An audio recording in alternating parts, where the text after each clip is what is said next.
Poisonrana. Hello. Hello. Braden Herrington here with Davie Portman for Poisonrana Live. You found us on whatever podcast app you choose to use, Spotify, Apple Podcasts, and more. But of course, it's Sunday, 2 p.m., the Frog's Day, the Lord's Day, which means... we are live on youtube.com/@PoisonRanaPod. Hello, YouTube room. How are we doing? Hello, everybody. It is Sunday, March 30th. We are here with a new episode of Poisonrana Live. We're going to chat all about the wrestling going on this week, all the build to WrestleMania, all the build to Dynasty, and so much more going on. The wrestling never stops. Never. So much going on. Feels like this week a little bit of a quieter one. We do have Dynasty next week, and then we're in the final couple of weeks of the WrestleMania build, but still plenty to talk about as always. We've got Friday Smackdown, we've got AEW Dynamite, and the new season of Dark Side of the Ring. I will say it feels like a quiet week. Like it's not, because like we're still going towards so much. But I will say this is a boring week in wrestling. Full stop. I found everything this week pretty boring. My AEWs thought it was pretty boring. My Smackdown, boring. But don't worry, Dark Side of the Ring, it was about something I know a lot about as well. So this week was a bit of a slog for me. I fell asleep watching Smackdown last night, finished it today, and was like, okay, it was not just me. I think it was pretty boring. So I'm gonna fight. I'm fighting through today, but I found this week in full. Even NXT, when we did NXT on Tuesday, up next, it was like, cool, but we're getting there. We're getting to the build to WrestleMania. And a year ago, this week, felt like everything was ramping up with Cody getting attacked and everything. And this time around, a year later, I'm not in my WrestleMania mode. Am I alone on that one? Maybe. Yeah, I didn't have a problem with SmackDown this week. I thought it was one of the strongest SmackDowns for a while. I do find these 3-hour SmackDowns difficult, but I thought they put a lot into a few of the feuds this week. SmackDown definitely elevated by the London crowd as well, who I thought were great. But yeah, I didn't particularly have a problem with SmackDown this week. Dynamite, I'm still very much I'm looking forward to the pay-per-view, but I can't say I'm particularly excited about much they're delivering on Dynamite right now. And yeah, kind of echo your sentiments on Dark Side as well, but we will get into that. It is kind of like the calm before the storm, almost. It feels like I think we've mentioned on the last few shows that I feel some of these WrestleMania programs have been, they've kind of been set maybe a bit too early, and a lot of these stories just don't have enough material to kind of go for these couple of months build to WrestleMania. And I think quite a few are suffering because of that. But I will say, I thought they had a better effort of elevating some of the mid to lower card stories we've got going on, like the Kevin and Randy stuff, the Naomi stuff that we'll get into as well.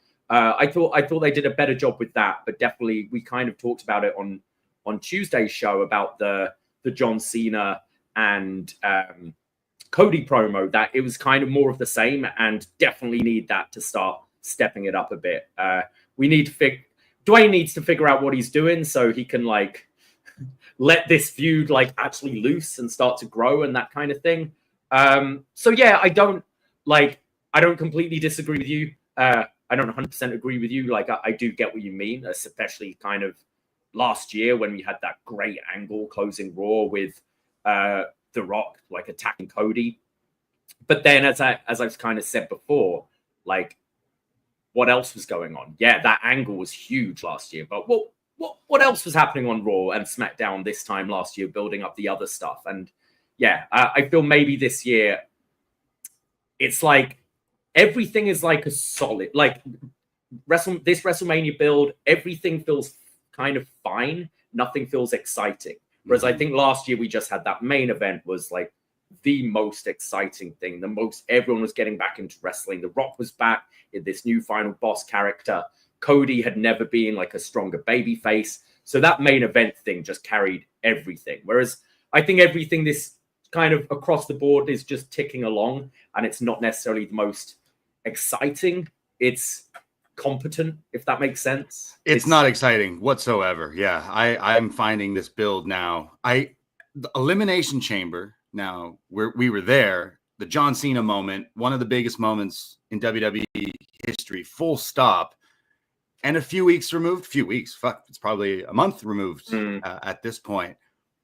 Not feeling that same wave that we hit a month ago that felt like game changing. Like, oh my God, WrestleMania 41 is gonna be the biggest thing going forward. And I know wrestling fans, like we've caught a lot of new fans, a lot of old fans. It feels like wrestling is just super hot right now. You can't avoid seeing WWE anything and everywhere. It's just everywhere right now in the pop culture. It's in the news. It's in the media, and it's great to see. But then when I watch it, I'm like, oh, okay, this doesn't match the like how popular it kind of got to maybe where the quality should be. I'm thinking just the past few weeks, specifically watching Raw and SmackDown, and I'd say in the last 5 years easily, Raw and SmackDown usually isn't on my to watch.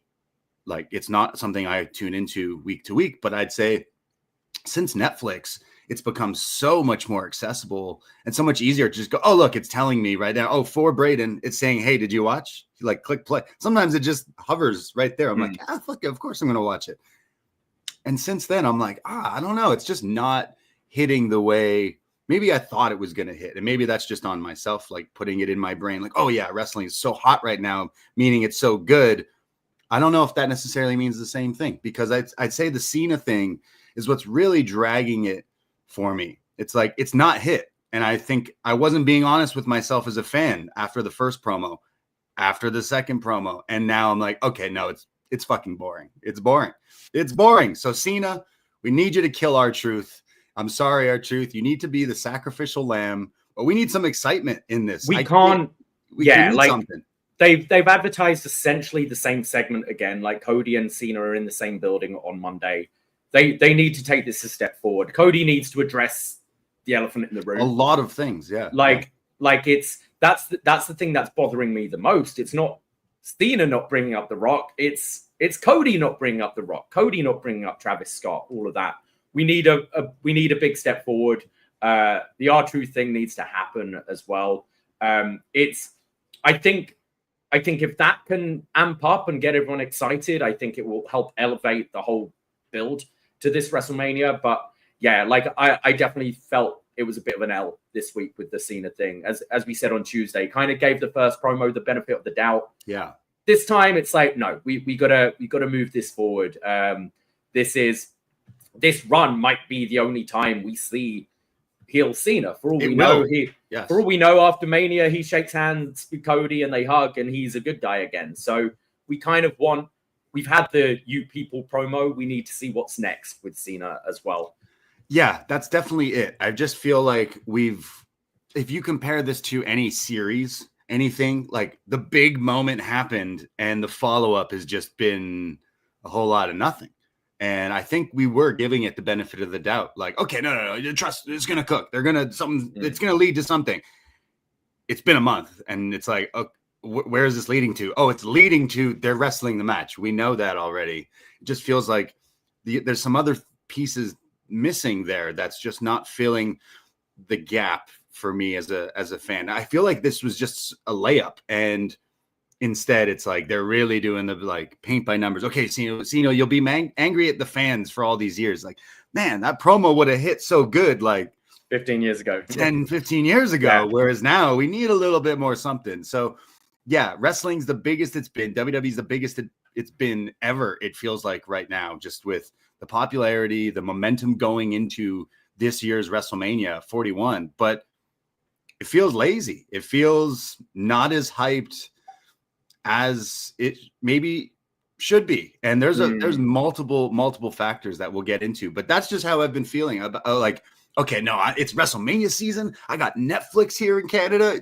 Yeah, let's go. And then the last few weeks, I'm like, this is a bit of a drag here. This is a bit of a chore to watch these 3-hour, lot of nothing in between. So I'm just like, as a fan, I'm a little like, man, can we like, let's go, let's go, let's do something. Let's have Cody get beaten to a bloody pulp on Monday. Do the same thing from a year ago. I don't know. I need a little bit more juice from whatever it is that we're getting. Mind you, we still have a month away or something like that.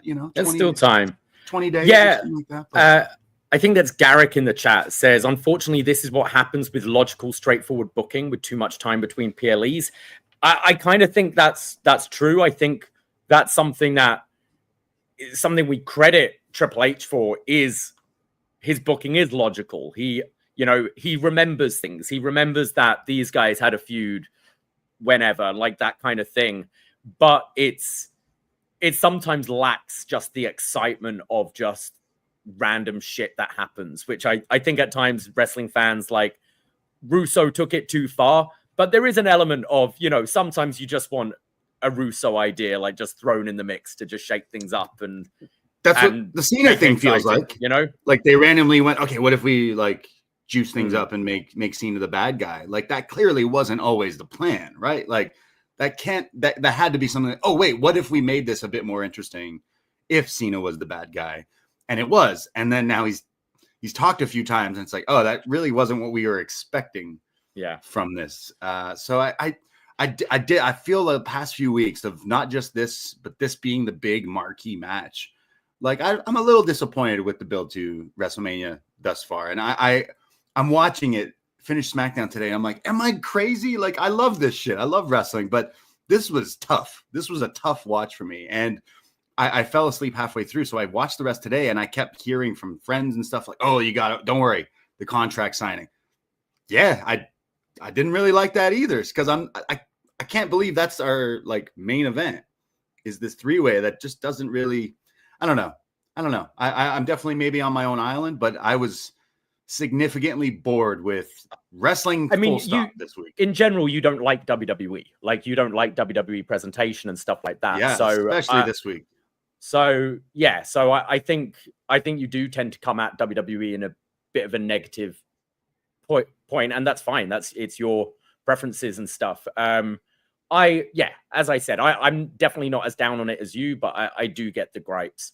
Let's get some plugs in the way before we dive into a bit of SmackDown. We just released our review of This Is Spinal Tap. Our world champion patron, our family member, Chris Leone, chose this mockumentary from 1984. And we had a great chat with Chris talking about this film, a film that I was watching for the first time. Absolutely. We got to chalk it up and talk about the famous, the one that started it all, the mockumentary, the rockumentary, talking about going on tour, talking about drummers going missing, and so many gags. This 80s film definitely holds up, and we had a lot of fun with Chris chatting about his pick. If you want to get your pick, you could become a family member patron, select stuff. We talk about it, wrestling, movies, whatever it is, and then we have you on the show. And Leone, as always, is a gem to talk to. His picks have been all over the place, but this was a really fun one. That a movie I've seen a bunch, but haven't seen too many times, so it still kind of felt fresh. But it also opened up lots of conversation about comparisons to real life rock bands through the years. So made for a great show. We've also done some other movie reviews. I know SNL last night, Mikey Madison, the Oscar winner. Well, we just did a review of Anora a few weeks ago on our Patreon, where we looked at this 2024 movie that swept the Oscars this year, just a few weeks ago. So we chat all about the stripper from Brooklyn, who is now considered a Disney princess. That was a fun review, a fun movie as well. We've been doing lots of wrestling because of Chamber being here. We did WrestleMania 18. We've been looking at, I'm trying to remember all the different shows. We did a Champ is Here a few weeks ago, which leads us to Champ is Here episode 8, which will be coming out. So if you've been following, and if you haven't, now's the time. Jump on and check out all the episodes going through John Cena's WWE title wins through his career, which has been a ton of fun going through. Like, this is a fun series.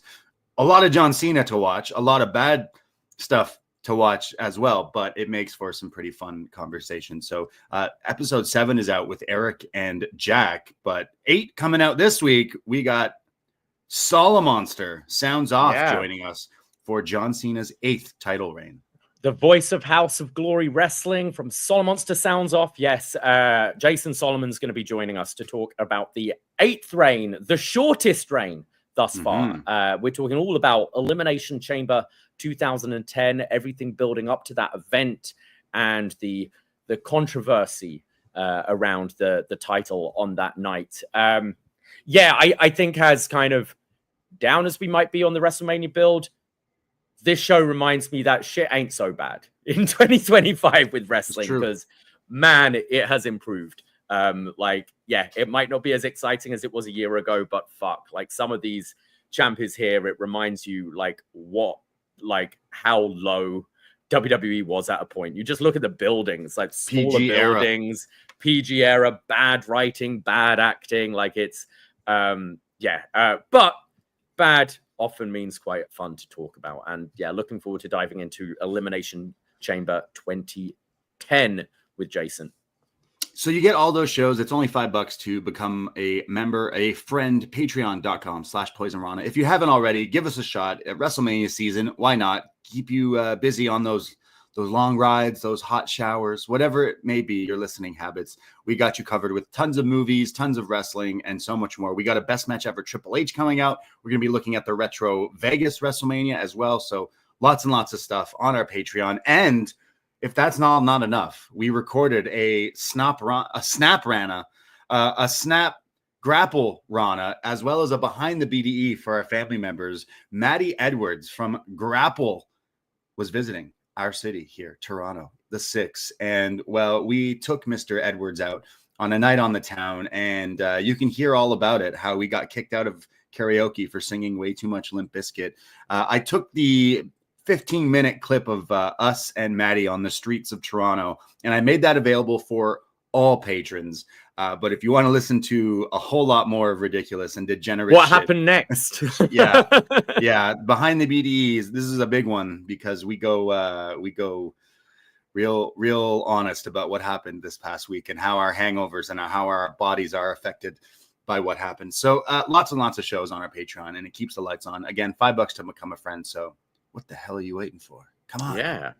Come on. Well, let's get into a bit of WWE, and you mentioned it just a second ago. Let's start with that main event contract signing with CM Punk, Roman Reigns, and Seth Rollins. And this is where it was revealed there is a clause in the contract, and it will be closing the show on one of the nights. I think we can quite safely assume this is the night one main event. Oh, wouldn't it be night 2? Why wouldn't it be night 2? What do you mean? It's the main event of WrestleMania with stakes involved for some reason. I like that part that he's like sad about, and not sad, but like emotional. Yeah, that he's like, oh, I'm getting the main event, but it just feels fake, doesn't it? It feels like, sorry, Jey Uso, like, sorry, Charlotte, which no one's upset about, but like.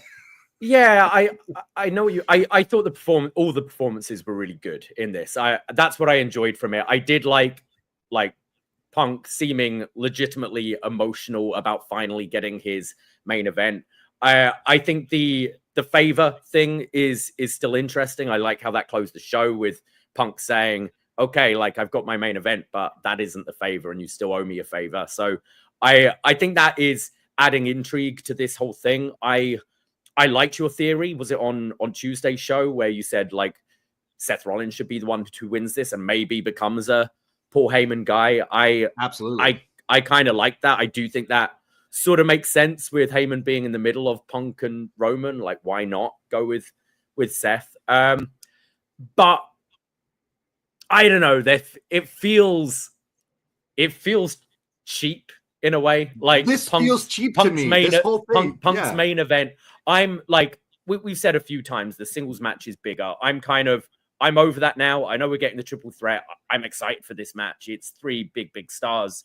And I have enjoyed the promo segment so far. But from a CM Punk narrative point of view, I think it it makes a better story for this not to main event. And he's chasing that goal of a singles title closing out the show.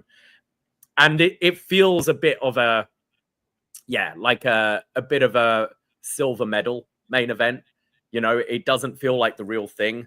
So we'll wait till Jey Uso has his match at WrestleMania. Talking about silver medals. I kind of want to hear a pissed off Jey Uso about losing that main event slot, because like after the Rumble, they definitely were kind of like pushing in the verbiage and his shirt, like WrestleMania main event Jey Uso and stuff like that he will be closing one of the nights, and obviously he's not, and kind of rightfully so. This is the bigger match, even though there isn't a title match. These are the three biggest stars in your company, like three of the biggest stars in your company. It should be the main event realistically. But it does just feel like, Punk, it's almost like winning the title by cashing in with the Money in the Bank. It's like, you won it, but you didn't really win it, did you?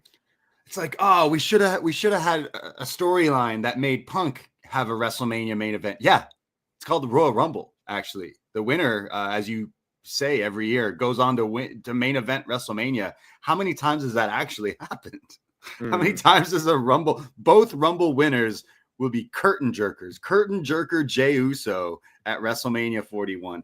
I'm not even the biggest Jey Uso fanboy. I'm not going to bat for, like, there's so many other options that we could have went with at WrestleMania, at Royal Rumble to get to where we are, and yet we didn't. And you chose, you chose the path, and we went that way. And like, I still think Jey Uso getting his WrestleMania match and moment is pretty cool. Like, again, might not be my favorite, but you can't deny the popularity. You can't deny how over and successful and the machine is working for him right now. But this feels weird to have your three biggest stars in a triple threat match. What's the story? Well, they all don't like each other. There's lots of history there. Okay. But like, it just feels like this is the makeshift. The Rock is busy.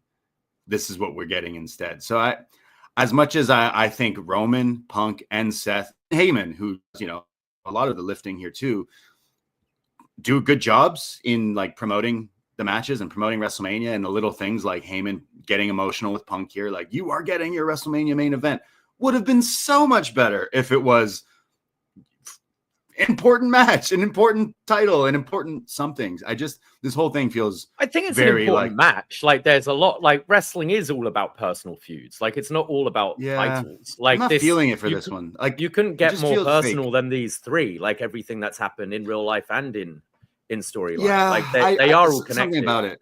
It's definitely, I feel like this is a, like, well, we could do a three-way, and that's how this happened. It was like, what do we do with Seth? What do we do with, let's just put them all in one match. It's like, oh, okay. So it just feels not as exciting as maybe if it was just CM Punk versus Roman Reigns. That would be like, oh, holy shit. Seth Punk, maybe not as big. Roman, Seth, maybe not as big, but now we have all three. So, like, I'm sure the match will be good. I'm sure it'll be like, the crowd will be super into it. And again, three of the biggest stars in WWE right now. But tell me why I don't care. Like, tell me how could you possibly have made this like, oh, okay, cool. But like, why? Like, there's so many other like moving pieces. And we got to this one, which I think as a fan, I'm just like, oh, okay. Like, years later, when people do podcasts about how we're going to go through back of WrestleManias, they'll always wonder, how did we get to that though? Like, why did we do that? What do you mean? Like, these three have so much history. Like, it's not like they're three random people. Like, Punk bought in the Shield. Like, I don't like it. I don't like it. I wish it was just Roman versus Punk, and that would feel like one of the biggest fucking matches, simply because of the history. And then Seth is like, oh, I'm also here as well. That's what it feels like. So I'm like, I just want to see Roman and Punk have the banter and the like going back and forth. And then Seth is there like, and I would have won this cage match. It's like, I don't care, man. Like, I feel like Seth is the third wheel in this thing. And I love Seth, and he'll make the match better than a Punk Roman one-on-one match, but it feels like he's a bit of the like fluff to go to this. So I'm a little like, cool that we're getting 3 of the biggest stars right now in one match, but I would have much preferred a few other I mean, I would have liked the singles match between Roman and Punk first before going to the three-way. That being said, we've known this is the direction since the Rumble, and I am kind of over it, and I'm not going to keep on like wishing it was the other. Like, this is what we're getting. I've enjoyed the work. I think there is a lot of history between the three. I think the story does make sense. It's a huge personal feud, and like Seth is kind of that. It does feel like, well, if Seth isn't in this match, what do we do with him? I agree with you there, but I feel like I'm not going to be hung up with it at this point, because I do think the work's been good, and I am excited. This is probably the match I'm looking forward to the most. Really? I think so. Yeah, I think so. Compared to the rest of the card, yeah, I guess. But yeah, I again, I'm like, fuck, look, it's these 3 guys like at a really high point of their careers. And it's just maybe not like how I kind of wanted to see this just as a fan. Like, I think we should have went to Roman versus Punk first, and then we could have eventually. I think having Punk have the Mania slip out of his fingers again, obviously it happened to him last year with the injury. We know he definitely full on would have been involved in a main event last year. This time around, you could have easily had him face, Gunther in the main event, and would have been a thing. He's been fighting him all week, doing cage matches like six times in a row, and yet the main event of WrestleMania is not anything to do with that. But I just feel like the big match is Roman and Punk, and Seth is just, don't forget about me. I've been doing a lot of good stuff. You need to make sure I'm on WrestleMania. It's like, we'll put you in the match too, where it's like, I think the good thing about Jey Uso winning the Rumble was it made Elimination Chamber huge. I think if say Punk won the Rumble and that was the direction we were going, I don't think Elimination Chamber would have felt as big, because it was like huge main eventers in that Elimination Chamber with the moment of, you wouldn't have had that Cena and Punk moment and things like that. So I kind of get it from that point of view, having sort of the lesser title win Rumble, because it did make a lot of interest for Chamber. I don't know. I like this week. But I do think there is the part of me whereas I'm like, Punk shouldn't have main evented this year, and it should be. No. But how much is like, will he be healthy? Who knows what this guy's body is going to be like? Also, keep booking him in cage matches a day. Like, did you see his schedule this past? Yeah. Like, dude's doing cage matches with Gunther 6 days. I'm like, do we want him to make it? I feel he wasn't originally advertised for that, and I feel like he was in Europe. He's like, "Fuck it, just book me. I'll wrestle." Like, yeah. So like, I'm again, all 3 super talented guys, rightfully so, the top of the crop here in WWE, and I just still feel like, all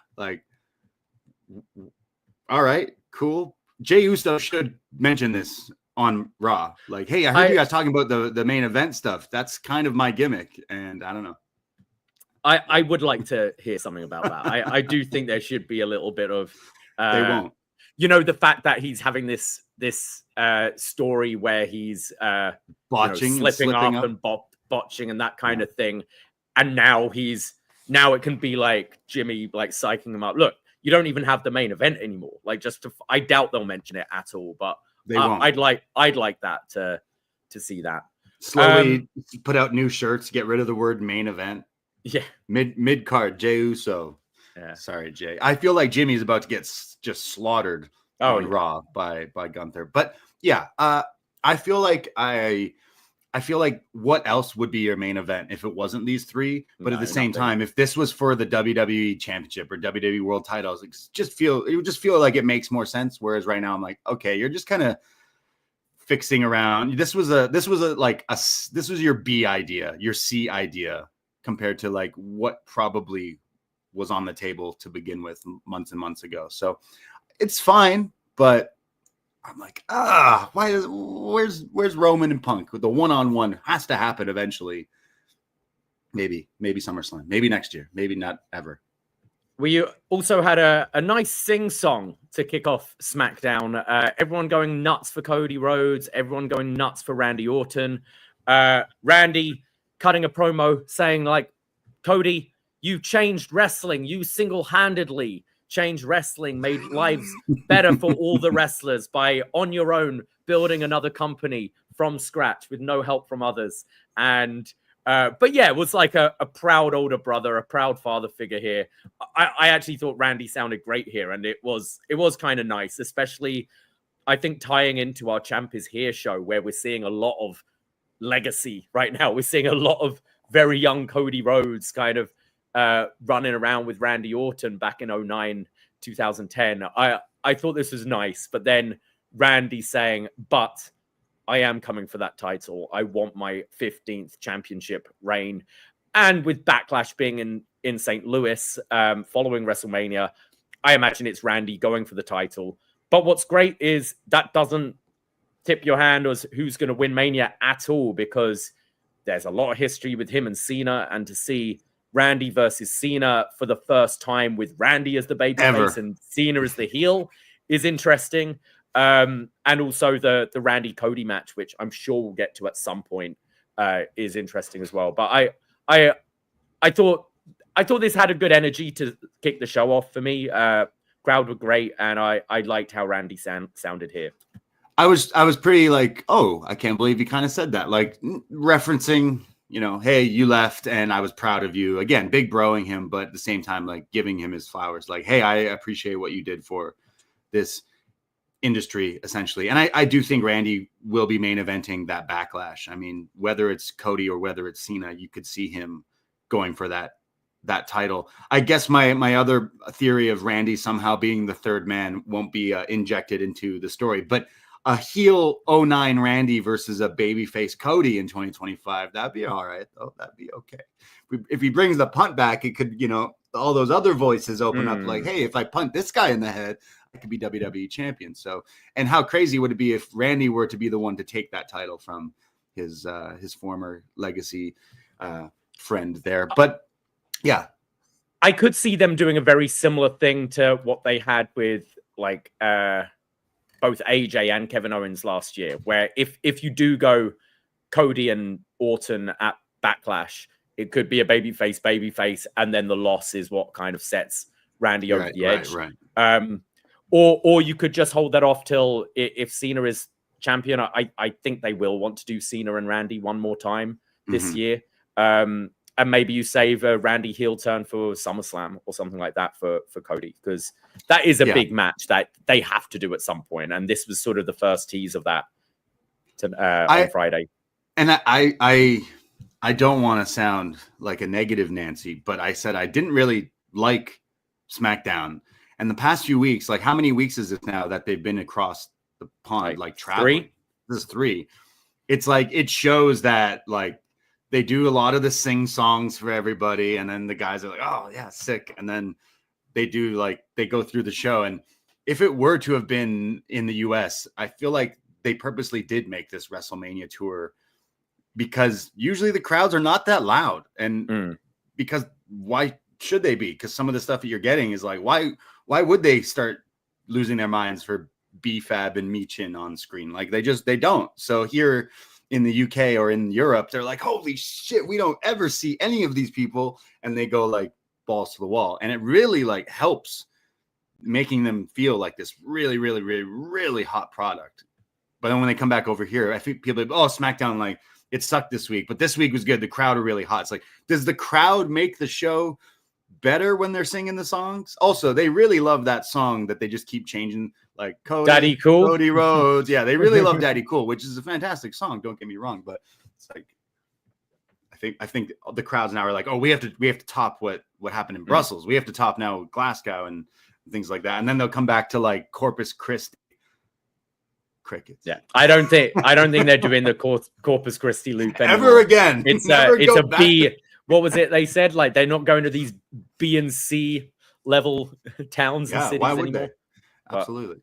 Yeah. Yeah. No, I've got no problem with the crowd being rowdy. I think they should try to outdo the previous crowds. It just makes it seem better. Like I know what you're saying. It's like, yeah, a hot crowd doesn't just necessarily make a good show, but it does elevate. It does elevate everything. Like we sat through empty arena wrestling. We sat through 1,000 people in basketball arenas for AEW. Like it does hurt the product. And I think it does elevate things. But on the other hand, they can't rest on their laurels and just let that carry them through as well.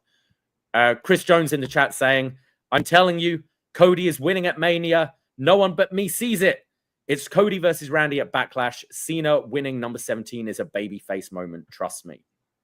That is true. Like, wouldn't you want Cena winning it as a big? I do see him winning the 17th time. I just don't know if it'd be pretty cool if he does do it at WrestleMania. But I'm kind of either way with it. Whereas last year we were like, no, Cody, you're fucking winning that title, and we will all be there witnessing. This year it's like, yeah, whatever, it's fine. Maybe that's something to do with the excitement. But I do think the last few weeks with this Cody, like Cena's only had the 2 with Cody, and I'm assuming he's advertised for tomorrow's Raw again. But we need to. This could be dated, but we need to spice things up, and hopefully that does happen. We also had a Naomi promo this week, kind of like a pre-recorded video promo. She's crying as she's saying why she's done this, and that Jade came in and sort of she felt like the third wheel in this relationship, and kind of, a bit of Rikishi in there, did it for Bianca, all of that. This is kind of the first time we've really heard her as a heel since the reveal. What did you make of this? Yeah, you know what? She is doing a pretty good job of making this have reason to why she did this thing. I think an issue people have with especially the women's wrestlers on WWE is the reason they made these other secondary titles is because they don't usually create stories for the women unless it's involving the titles, and this isn't. So it's kind of a first where it's they're making this whole story with a beginning, middle, and end leading to something, which is creative. I think she did a really good job in the promo. I love the caution tape outfit and the proceed with caution catchphrase that I think she's trying to get over. I think she was great in it. I just still don't really care to see the match, if you know what I mean. It cut from her to Jade backstage, angry and pissed off and everything. And then it hit me oh yeah, this is leading to that match, and I don't want to watch that match. So I will say, Naomi, you have stepped up completely with the promo. What she was saying is the heel that is pretty truthful, really good stuff. But you're getting jaded in 10 seconds, getting squashed at WrestleMania is probably the move here. So yeah. I thought she was great here. We have seen her as a heel once, and it didn't really work. Right. Team Bad and all that. But I thought this it's something that WWE's been better at since Triple H took over. It's everyone being justified for their actions. You understand why Naomi's done what she's done. It's still not right. She tried to murder someone. That's not cool. But you get her reasoning. I kind of like that there are, with her being married to Jimmy and the relationship with Rikishi and that. I kind of like that it's borrowing from the did it for the Rock story.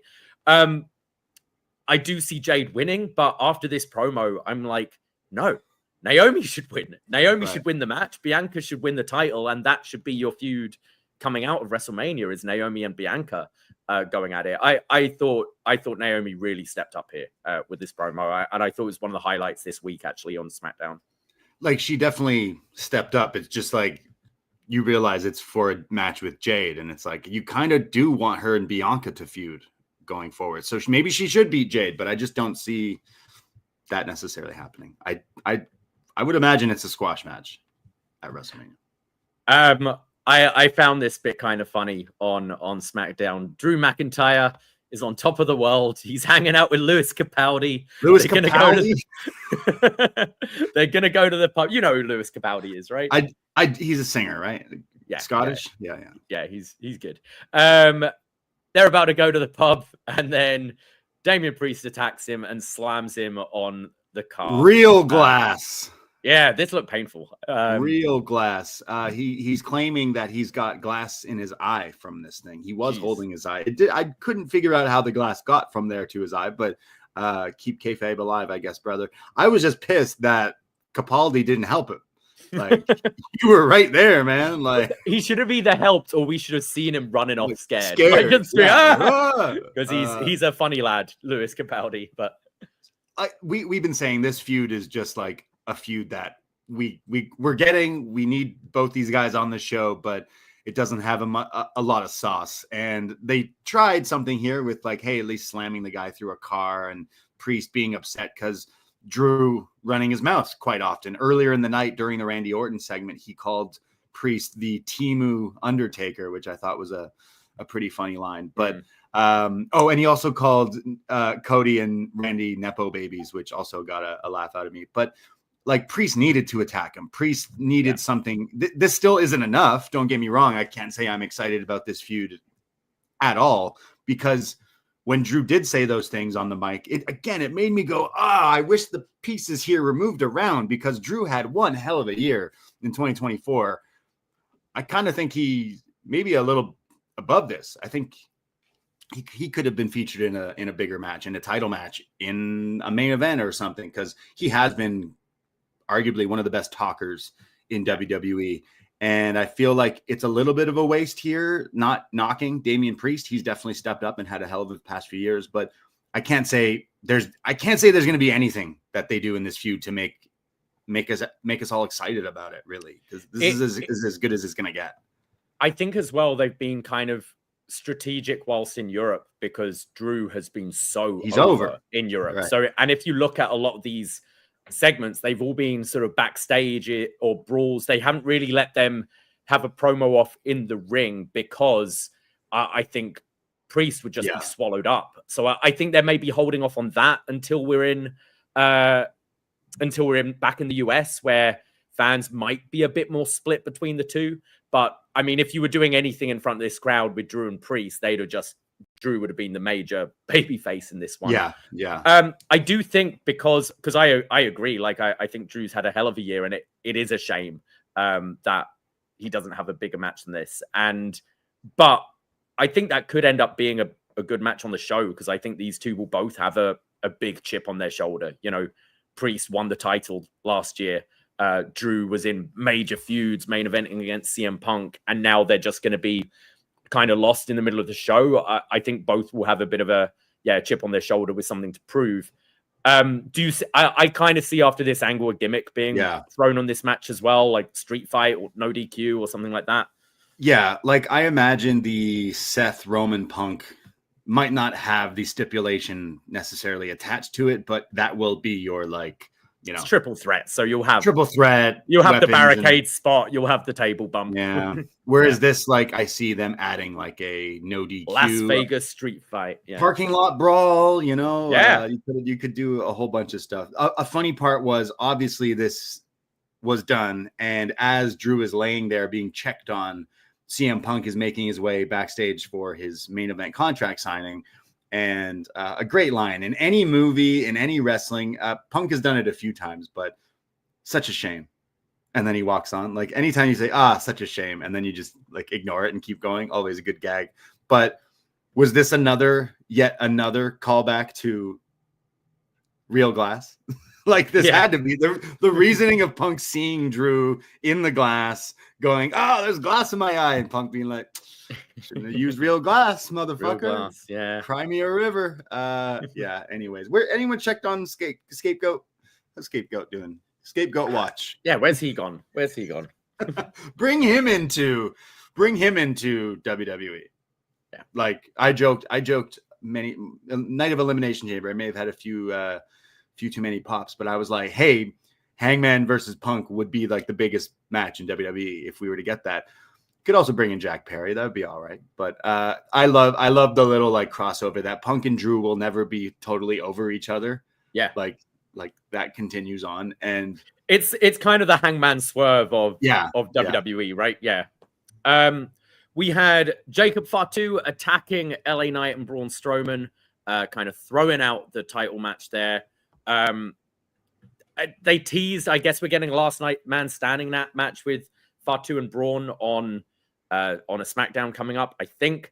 But are we going 3-way for this US title at Mania? Solo's in the mix. Are we getting Solo Fatu? I don't like any of this. This is really where it's dragging for me. Like, I just don't care. Braun Strowman being on TV, first of all, is like, as long as we're getting the big moment for Fatu, like I guess that's where this is going to lead, whether he's even on WrestleMania or not. But I just look how far LA Knight has kind of fallen. I say that he's champion, which is like good for him. But like a year ago, he seemed like one of the biggest things going. Like he didn't get his Jey Uso Rumble win and spot, but he was, if not even more over, like than Jey Uso is like a year or so ago. So I don't really care. I feel like it's because some of the characters, like if you're telling me Braun Strowman and Solo Sikoa, I'm instantly like checked out. So I think this is leading to Fatu getting his big moment, get the US title on him. And he is very exciting. He is very interesting. But it's still like depending on maybe some of his dance partners here, because I just don't have it in me to watch Braun Strowman anymore. I just don't. So I like Braun. I like Braun in these big like monster matches. I think they're pretty fun for TV. Do the barricade spot. I think they're doing I think they're doing a good job with Jacob Fatu just coming and murdering these people. Also, like I hate Def Rebel, but Fatu's theme's great. Like I think that's one they've kind of nailed. I think his entrance and stuff is one of the better ones they've done. I wonder if they're gonna like hot shot the title onto Jacob or maybe even Solo before Mania to just have whether you have like the US title attached to Fatu versus Solo or what. But yeah, this is doesn't matter. I don't even think this will be on WrestleMania. I think it'll be the Friday night beforehand where they would do like a title change, a big match to. You don't think Jacob versus Solo at WrestleMania? I get like you should, but like I don't know. Where does that leave LA Knight? Not on the card, I guess. Right? Yeah, like, Battle Royal or something. I don't know. Yeah. Do they even do that anymore? I don't think they do that anymore. They normally do it on the SmackDown, I think. Yeah. We had a Tiffany Stratton promo addressing the kind of awkwardness last week, and I didn't mind this. It was basically like, hey, you called me all these things, and how are you going to feel when I beat you? I thought a little step up. I still not into this feud.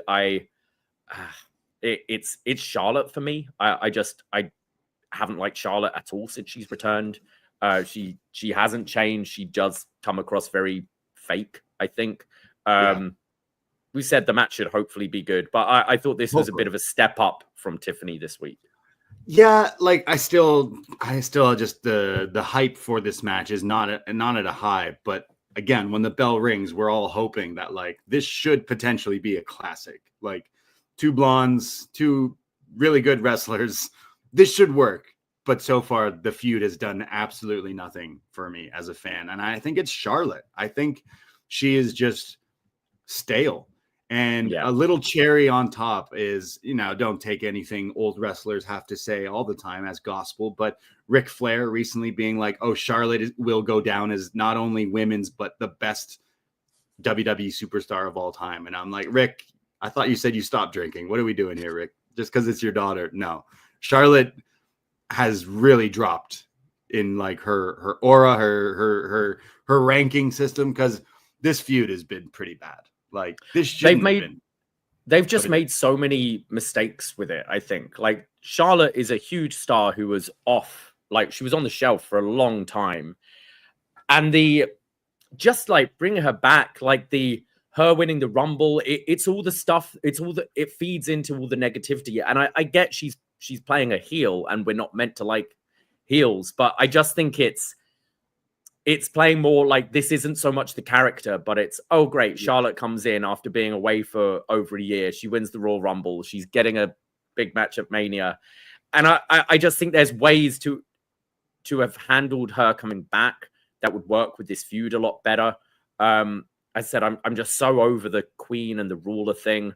It's just played out, and when you've had a break for that long, it's a real opportunity to try something new, reinvent yourself.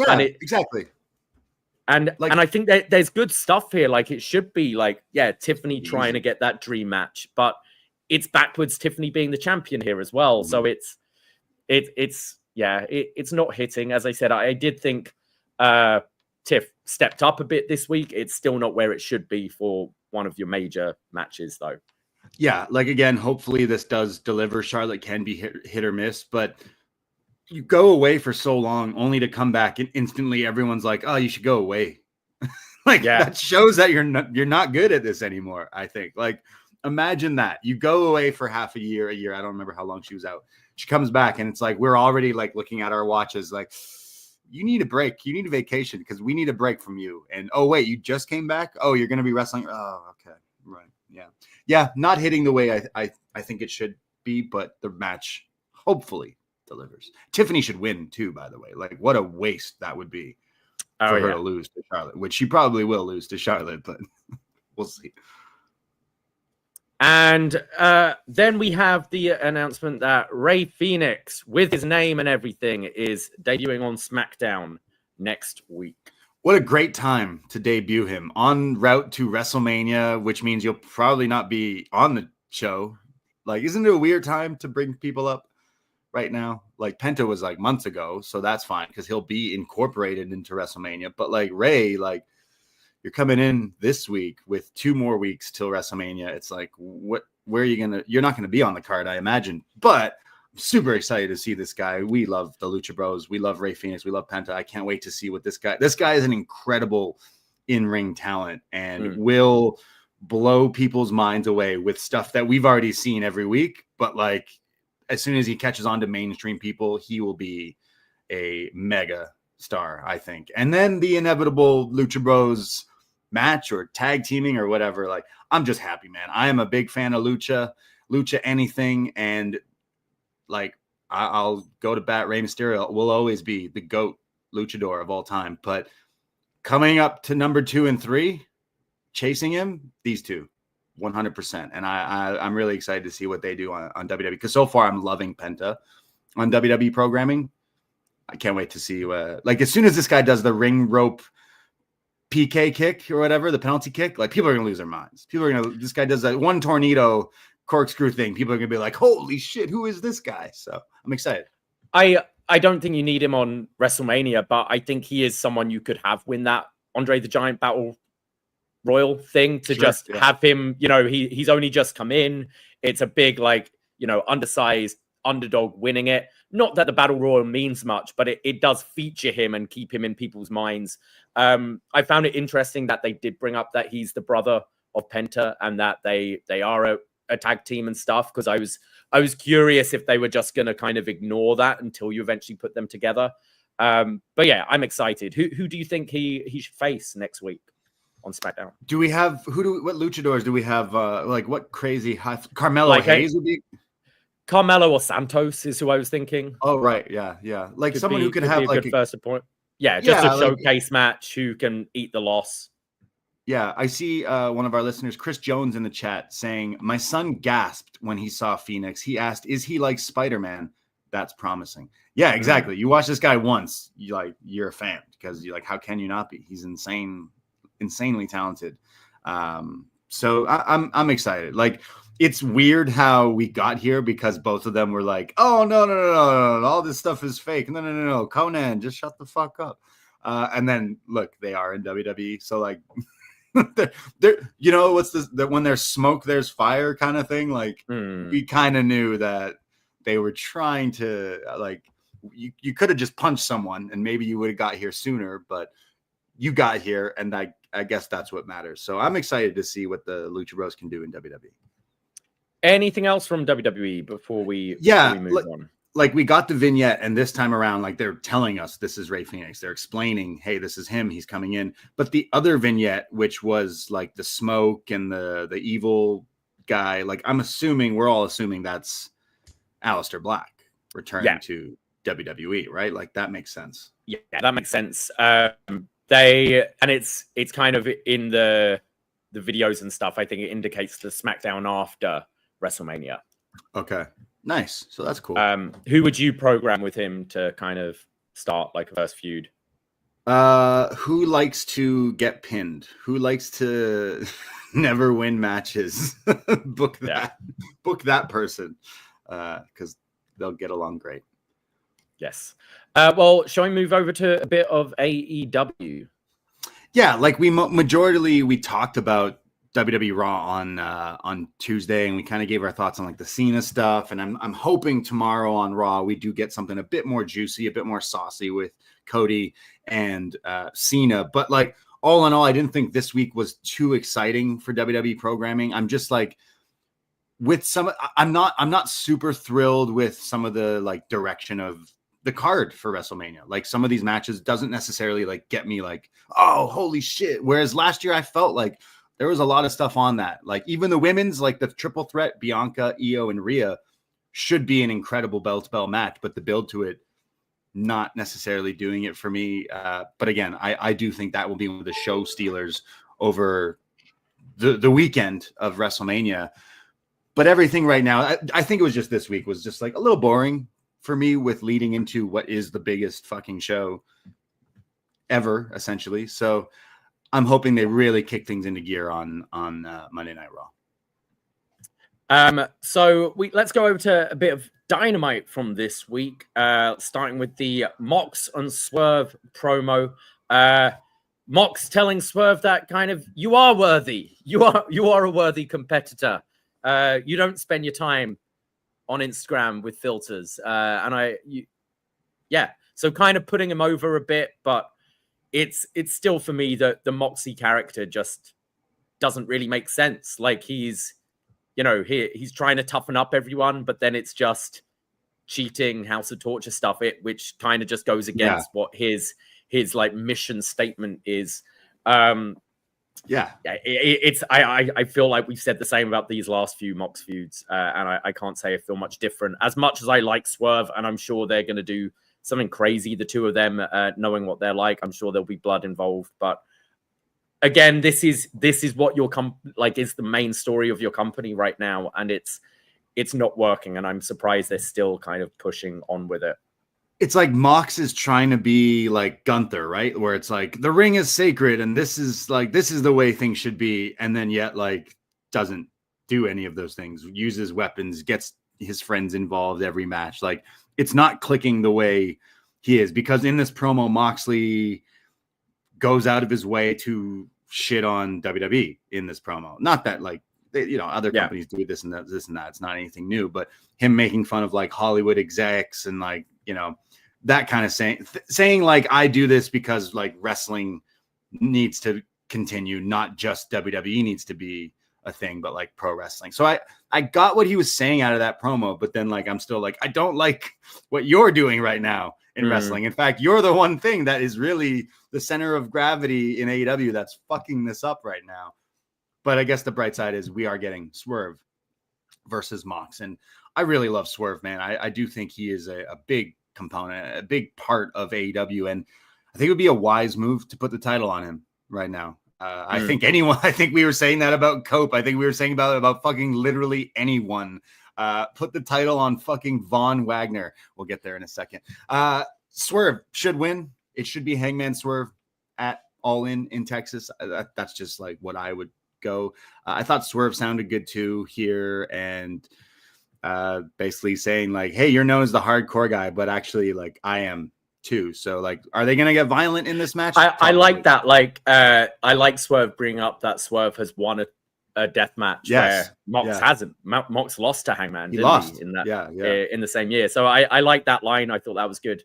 Like they match each other's freak. Like these two will probably have a bloodbath if not if they do a rematch or something. So like I do want this Mox stuff to move on. I think if the Mox stuff was going on but he wasn't champion and he was just beating people up, I think it would be a bit better, just so we're not like preoccupied with the world title scene. But it is dragging things down. However, I do think Swerve is like superstar material. I do think he is a champion worthy guy. He should be the flag bearer right now and should go into Texas as champion. So I like me some Swerve.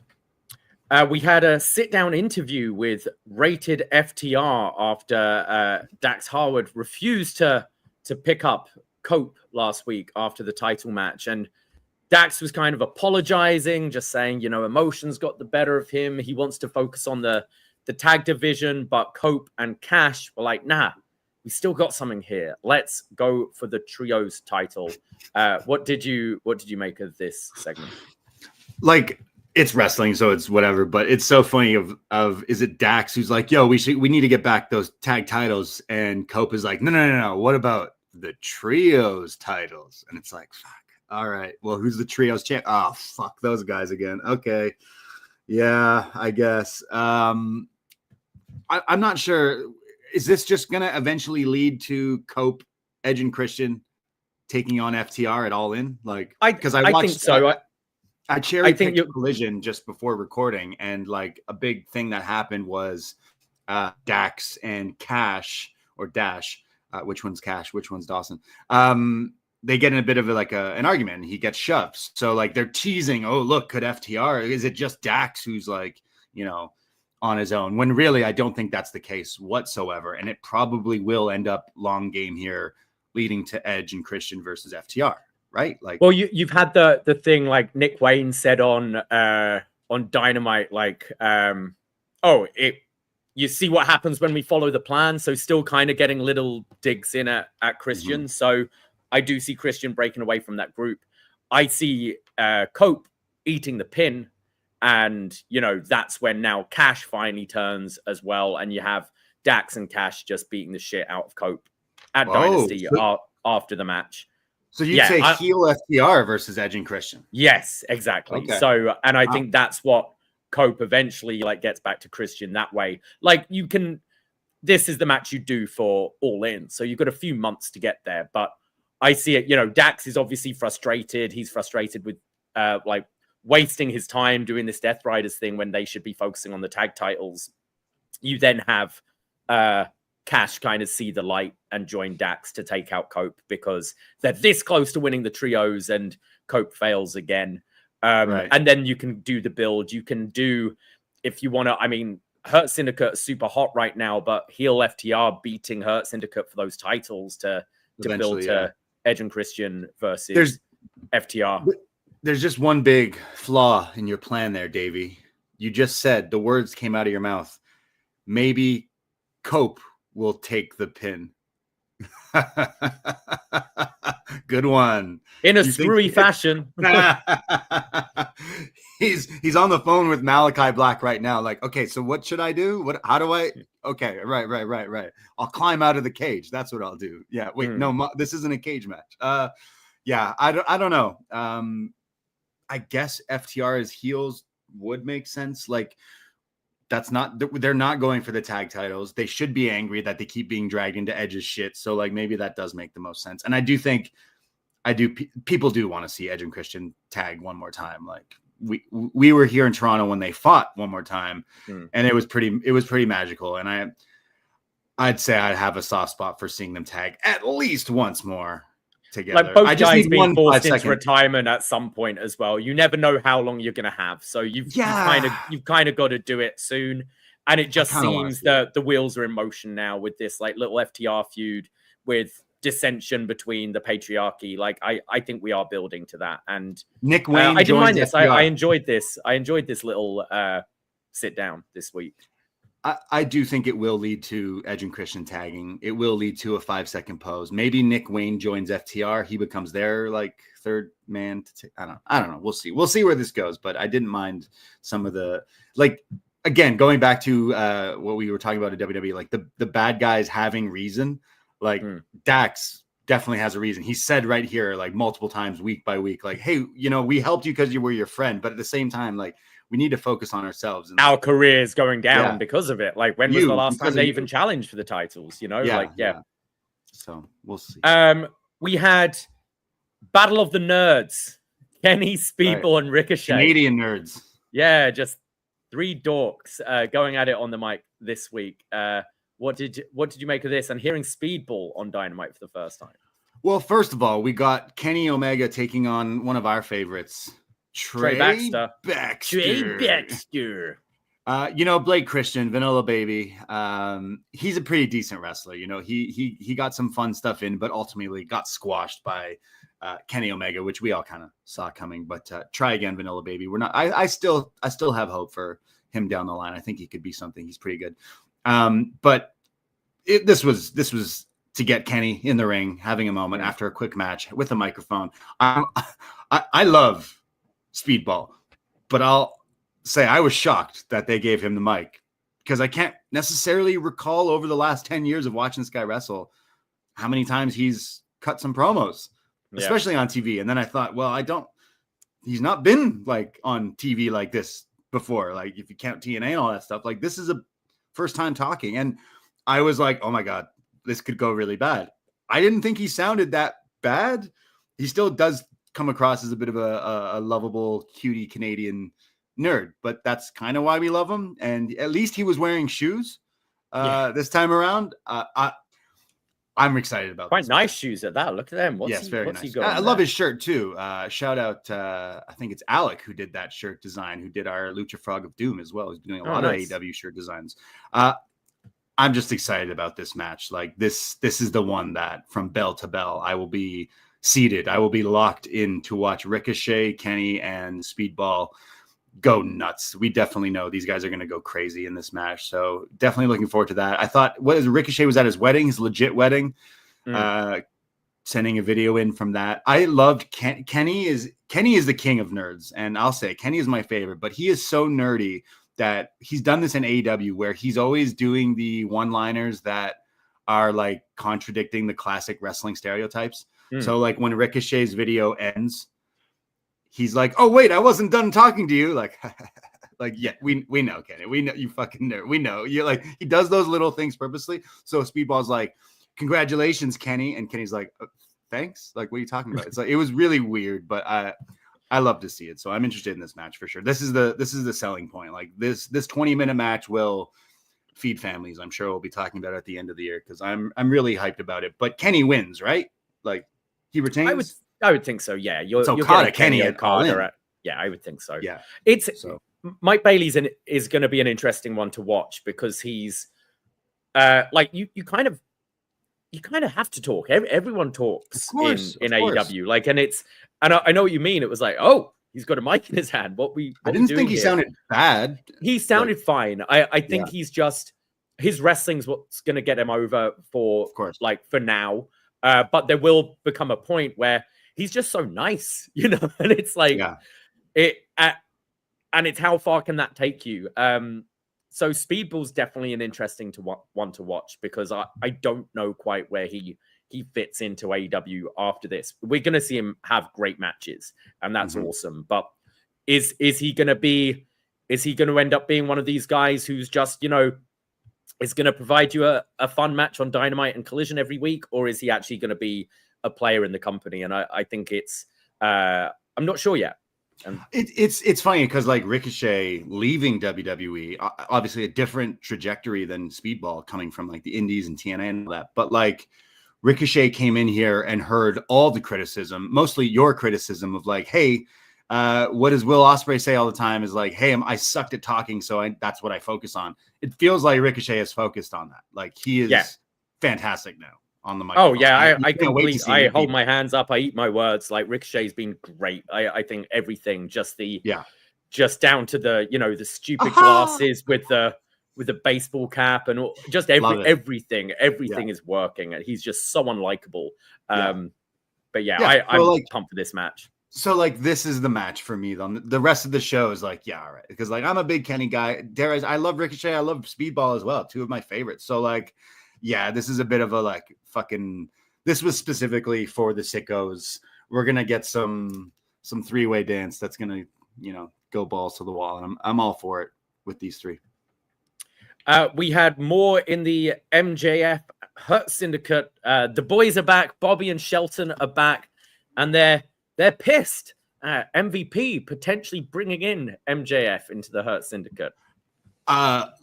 Really enjoyed this actually a lot more than I think I thought I was gonna. From MJF ripping the crowd here. They were in Minnesota, right? I guess, or were somewhere because he was making fun of Prince, comparing Prince to Michael Jackson. I love Michael Jackson and Prince, and I love anytime wrestlers use hometown sports teams to their advantage. MJF just tweaking it a little bit, being like, yo, MJ's better than Prince, and the crowd are so angry at that. Really enjoyed that. That's up for discussion though. Come on, Prince is still pretty good.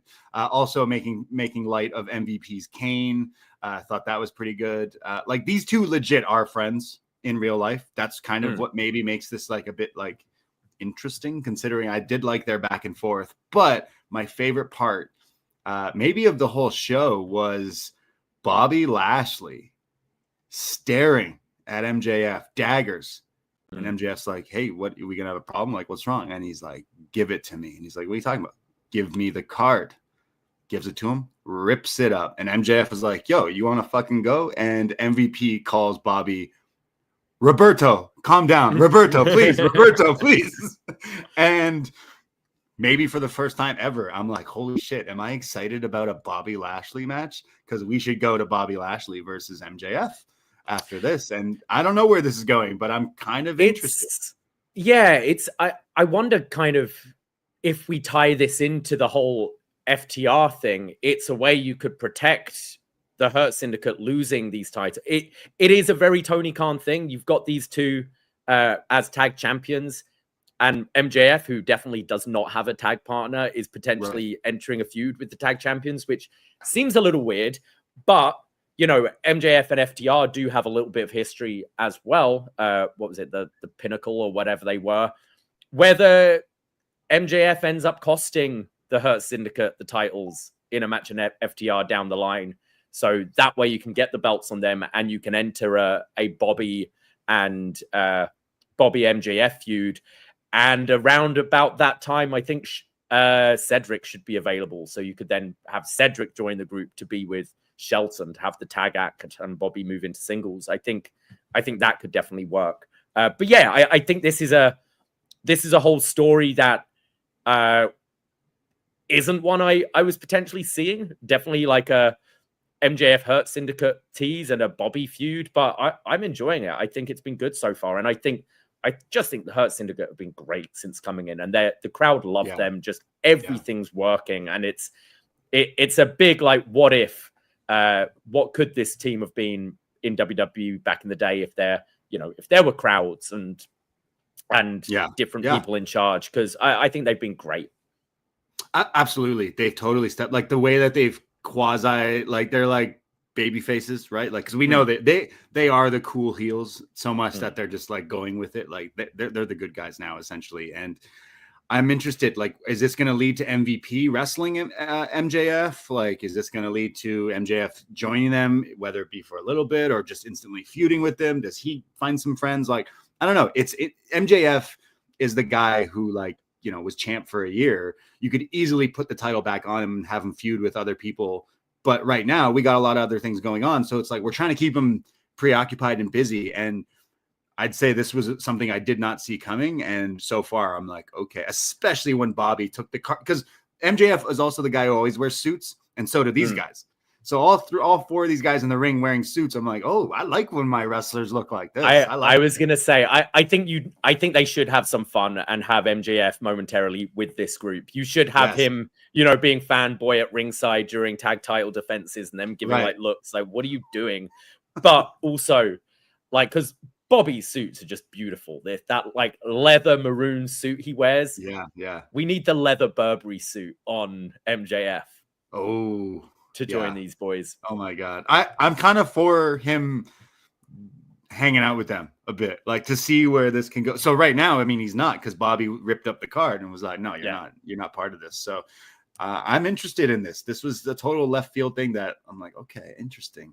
Again, I also think it could lead to like MJF retiring MVP in ring. Like maybe he doesn't want to wrestle anymore. And that could be something I'm sure both guys being friends would want to do. But yeah, I think this was one of my highlights, and it was definitely when MVP's yelling Roberto, and I was like, who the fuck is he talking? Oh wait, Bobby, Roberto Bobby. Oh man, imagine his name was Roberto Lashley this whole time, Robert Lashley. What a wrestling name, but better than Bobby Lashley, I guess. Thunder Tits, discuss. Thunder Tits, no longer Thunderstorm, Thunder Tits. Shout out Renee Paquette, who is the modern day Mean Gene. Really, she has to deal with some wild shit, including Tony Storm just absolutely breaking her every week. I forget what she was saying. Was she talking about being double teamed and stuff? And Renee is just trying so hard not to break, like an SNL sketch.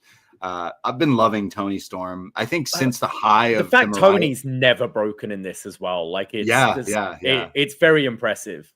Yeah. That I think the past year has been awesome, but I think since we had the like plateau of Mariah and her in that one gory match, it's kind of solidified. Like she is everything we need. Like she is one of the best women's wrestlers, full stop. The character, I'm assuming the character isn't for everyone, but it is for me. I'm really into it, and the wrestling connects, and we're going towards Megan Bayne versus Toni at the pay-per-view, which is a crazy big spot to have Megan Bayne come in here. But we've seen this before where they bring people in like, Deonna Purrazzo or whoever, and then they lose and then they just kind of fizzle out. I'm hoping that's not the case with Megan Bayne. I did, like I mentioned, cherry pick Collision. Toni comes out and gets the boot from Penelope, like during her like close-up thing, which was also pretty cool. I'm not quite sure how Megan Bayne and Penelope Ford got together, unless that was Joey Janela's doing, but that's clearly it. Yeah, we both dated him, so we'll be tag team partners. But at the same time, also not hating it. So I think Megan Bayne is pretty talented as well. So yeah, I think that match could be pretty good, actually. Interesting having this close the show 2 weeks in a row, because I did find it an awkward spot for them to be in. I agree, and I think it would have served them better to have been earlier in the show. The problem is with the women's division's definitely improving, but as you said, it's once people have gone through this like title shot, they disappear. And we've seen that with Shida, we've seen it with Thunder Rosa, we've seen it with Deonna Purrazzo, etc. That really the only meaningful feud we've had for this title has been the Mariah Toni Storm one. And that's something you could maybe revisit, but it shouldn't be for a long time.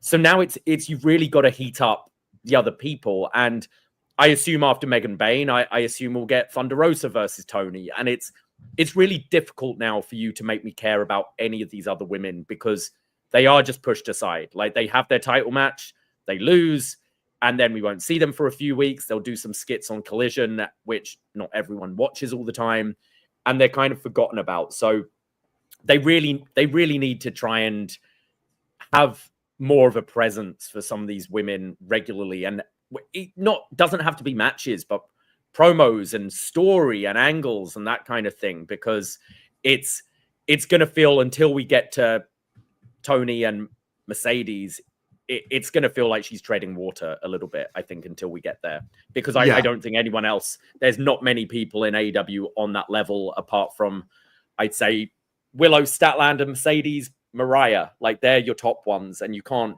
always just be switching them in and out. We need a few more in the mix. What is our all in? Like, is it Toni versus Mercedes? Because like kind of going back to Collision, they tease obviously Athena with Mercedes, which is a big moment that happened on the show. So it's kind of wondering, like, would we go to Mercedes Toni, or would we go to Athena Mercedes and then Toni versus, someone else, perhaps? But I'm not sure. But you know what? Some of a lot of criticism through AEW over the years is the women's, and I think the women have stepped up, like specifically Toni Storm, considering she left WWE and like has all this freedom to create this ridiculous character that she's set for life now. Like she's had a career year, and now that defining match, and I think she's just set. She could lose the title for all we care and still be the bigger star than the champion. Okay, well maybe if you're doing at All In Athena versus Mercedes, which makes sense, it's Texas and Athena. Yeah.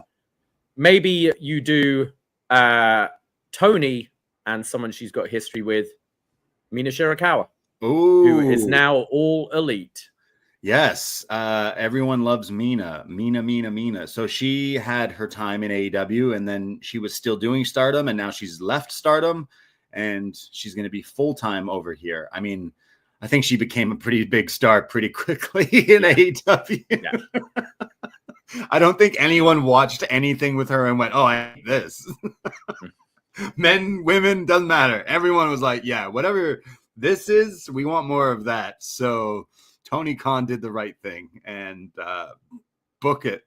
Book it. Just you're blushing just looking at this photo right now. Love it. Love me some Mina. Who doesn't? You know what? She's pretty funny. She's pretty good in ring. She's pretty everything that we need for like a wrestler. So I'm down with fantastic. Her. Yeah, and ties into the Mariah story as well somehow. And like, it's I think that is a direction you could go unless you have, as I mentioned, like Willow and Stat in the mix as well. But all baby faces at the moment, which is. I don't see who the heels are right now to feud with Tony unless it's Mercedes. But as we said, that seems to be with Athena.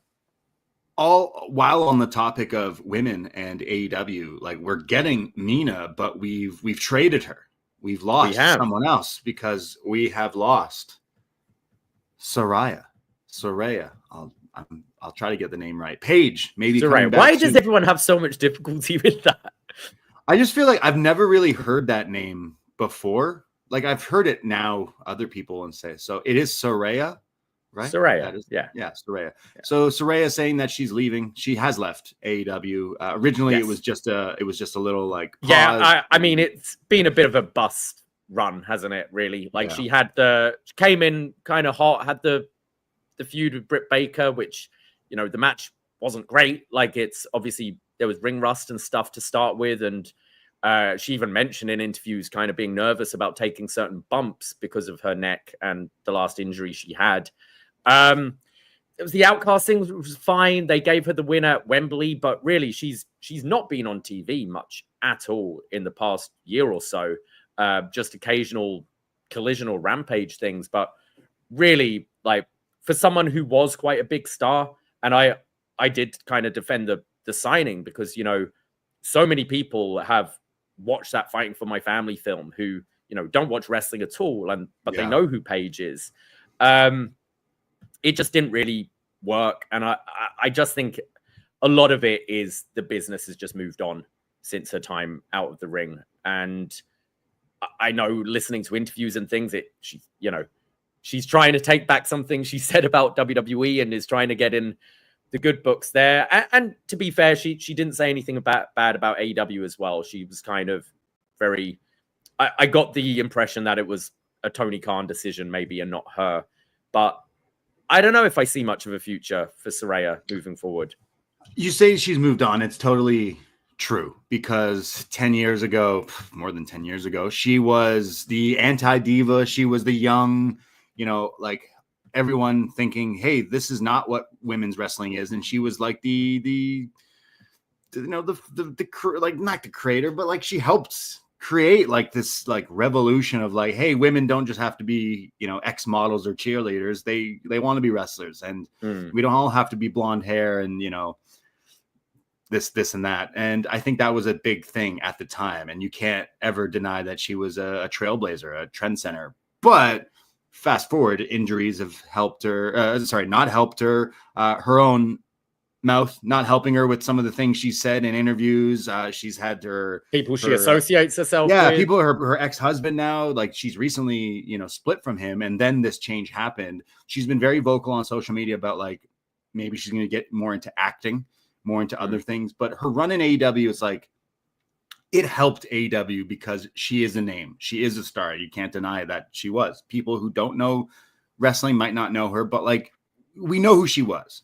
But since being in AEW, like there really hasn't been a match that's blown anyone away. I guess the Wembley thing was a cool moment. We were there when she won. We were like, yeah, it makes sense to give her this moment and everything. And she got her whole family out there, which got some news from even London. She made what's her name cry. Who is it? Freddie Mercury girl. Oh yeah, Freddie Mercury lady. Blanking on her, but she's great. Emi Sakura. Yeah, Emi Sakura. She got her brother signed to AEW and then released from AEW. Like she's not really a wrestler anymore, I don't think. But like if she were to come back to WWE, I think she'd be like a speaking role or like something like that. I can't see her showing up in wrestling. I actually liked I think it was Way suggested it, and I like this idea, having her replace Ava on NXT as the GM. Oh, I would love that. Because like Ava's not it. And I thought Paige was pretty good in that SmackDown GM run back in the day. Now listen here, Samoa. Then here's Samoa. Yeah, she was real good. Yeah, she was great. Yeah, she didn't seem like she gave a fuck or knew anything back then when she was GM. She just looked like she was collecting paychecks. And I know that's what some people think about her AEW run. And I don't necessarily think she was all right as GM. Like, yeah, like the Outcasts have created Harley. And like Harley's, kind of stepping up right now in AEW. I don't know. Like, again, the industry has moved on because wrestling has evolved. And in 10 plus years, someone who is a great in-ring worker might not be as much anymore. Not just because of age, just like things have moved on and like all this stuff. And I think she's had her time in the sun. And I think we'll see her again in the world of wrestling, just not like as a wrestler. And you could always do the one match, couldn't you? You could do sort of a one, like if you have her in an authority role, you could do one match with bells and whistles and things to just, kind of cap off her WWE story, have a bit of a better ending. Yeah. Full time, absolutely not. She always comes across as like disingenuous too. Like she always changes her tune. She'll say something and then years later or months later be like, oh, actually this. So it's like the stuff about that movie. She recently was interviewed about I saw a clip somewhere and someone's like, hey, how realistic was this movie? And she's like, oh, the only thing that wasn't real was The Rock being in it. I had never met him. And he has a scene in the movie. And I was thinking like, girl, I've seen this movie. Half the movie isn't real. Vince Vaughn was a made up character in this movie. What are you talking about? Isn't Vince Vaughn Albert? Yeah. Like, what are you talking about? That was the only fake thing. I'm like, girl, like, come on. You can't. It's little things like that. It's obviously things with her ex-husband and stuff like that. I always had a soft spot for her, but I don't think she'll be missed in AEW. Like I don't think she was a needle mover by any points. Again, having the name and show up when she came in was cool. And I guess I'll be the one to say it.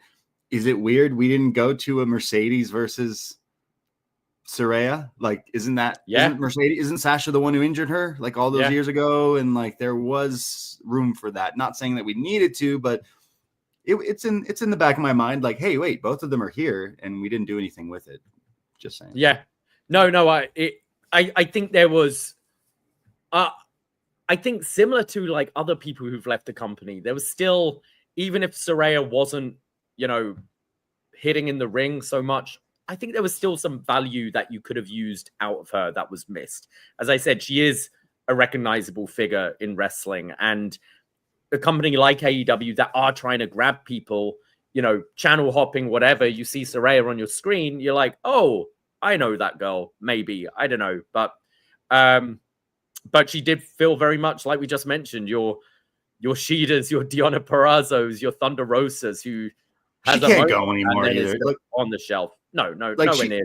She couldn't. She's not up to speed with half the roster. Like she can't wrestle half the roster. So like it makes sense. I do see her being a lot more like acting, media, all that stuff. It seems like that. She just released a book as well. Like she'll be fine. She'll be fine. All the power to her. Anything else from AEW this week? Was it this week that there was the Don Callis guy lookalike? Okay. Was it Shivani? Like, I just can't right now. I'm surrounded by Don Callis's. This guy dressed up like Don Callis and was like first, second row near the commentary, near where Don Callis was. And you could tell this got such a rise out of Don Callis. But it's when the ref is yelling and Don is there and the camera shows Don like waving his finger in the air. And the guy is doing like a Damian Mizdow, like, repeating everything he's doing. That shit rocked me. I was dying at that. It was all because of he was out there because of Takeshita versus Mark Briscoe, which was great. But on commentary during the picture-in-picture, I watched on the fight feed. I guess Callis had been out there earlier for the Fletcher match, and but Callis wasn't on commentary. I can't remember, but Taz called Don a douche face. Yeah.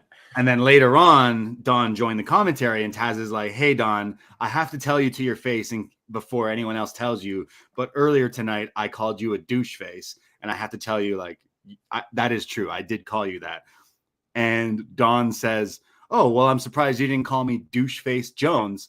Kaz has a laughing fit and then just like under his breath goes, fuck, yours was better. Which you got to watch the fight feed sometimes for shit like that. But that will end up on Botchamania. But then also Mark Briscoe and Takeshita had no reason going to war like they did. They're like, hey, we got 10 minutes. It's like, cool. Takeshita, fuck me Mark up. Briscoe's great. He's a bit of a Roderick Strong in the sense, like he's going to give you all he's got in these TV matches. And obviously Takeshita's great as well. But yeah, I enjoyed that. I really like Mark Briscoe. He's like, come on, we love his, like the story is so sad, right? Like, fuck, I followed this guy. I've smoked some blunts with this guy in the smallest of gyms, and now he's on TV. I'm just happy for this guy. And you're right. Every time he's on TV, he gives it his all. So I love this, and it makes me go like, where are we going with Takeshita? Not quite sure, but he is still my A1 player right now to watch. Like, he is just phenomenal. So I don't know what his all in path might be, but I'm in whatever it might be. The other thing that came to my mind is the Big Bill and Brian Keith going for the tag titles. I thought Big Bill was pretty funny here. Can't say I'm overly excited about the match, but I was entertained by them, and I liked Bill bringing up that he was the tag champ and didn't lose the title, like a little dig at Ricky Starks and Sting on the way as well. Yeah, he definitely had to give his dig. He could have said some more shit about Starks, but I'm sure he maybe bit his tongue there. But yeah, I've been liking Bill, and I like Brian as well. I think they're both pretty good. It's just they're attached to Jericho. So it was funny when Jericho's like, yo, you guys ain't done shit. And they're like, oh, wait, maybe you're right. So on Collision, I think it's made official now that it is the tag match, AEW Dynasty Hurt People. That's what they're called to me. Taking on the Jericho. What are they called? Jericho Learning Tree. Learning Tree. So yeah, not only is Chris Jericho going to be wrestling on the pay-per-view, but so will his team, I guess. I don't see it. Yeah, we're getting Jericho Bandito, right? Yeah, Jericho Bandito, but it doesn't look like it's official, but I do think that will be added to the pay-per-view, or maybe just a TV match. I think they announced it. I thought they did. The card I thought they did, now. but that's Wikipedia never lies, but it is lying to me right now. But it's not on there. Yeah, it does say the Jericho match, so that's what's important. Yes. Title. It's a title versus mask match, so I guess Bandito's winning that. I kind of liked Jericho the last few weeks cutting promos on Bandito. Like, call me crazy, call me wrong, but the one where he was talking to the mask, I really liked. And then this week, it was very short, but it was like, yo, I'm fucking Chris Jericho, and I embarrassed you. And he's bringing up his mom and stuff. I really liked it, actually. Do you see Jericho trying to recreate the spot he did with Ray somehow? With the removing of the mask. No, when Ray did the 619 and he took the mask off. Right. I wonder if they're going to try. Someone just did that recently. Was it with Hologram? No, with Gravity. Maybe. Who was it that someone took the mask off and won like recently? They do it all the time, but it happens all the time. It was it. Yeah. I'm not saying like Jericho shouldn't be on pay-per-view in 2025. However, like I would be lying if I didn't think he cut 2 weeks in a row some good the stuff with Gravity and the Bandito's mom. I was into it, so I'm kind of down. Dragon Leon Raw, that's who it was. Yeah, thank you. Grande Americano. He took the mask off him. So yeah, thank you, Chris, in the chat. So yeah, Jericho wrestling on a pay-per-view, not usually my cup of tea in 2025, but I'm willing to give it a chance. Call me crazy, don't come after me. He's also had good matches with Bandito in the past, so we'll see. Yeah. And I guess finally, I don't think we need to spend too much time on this, but Dark Side of the Ring came back this week.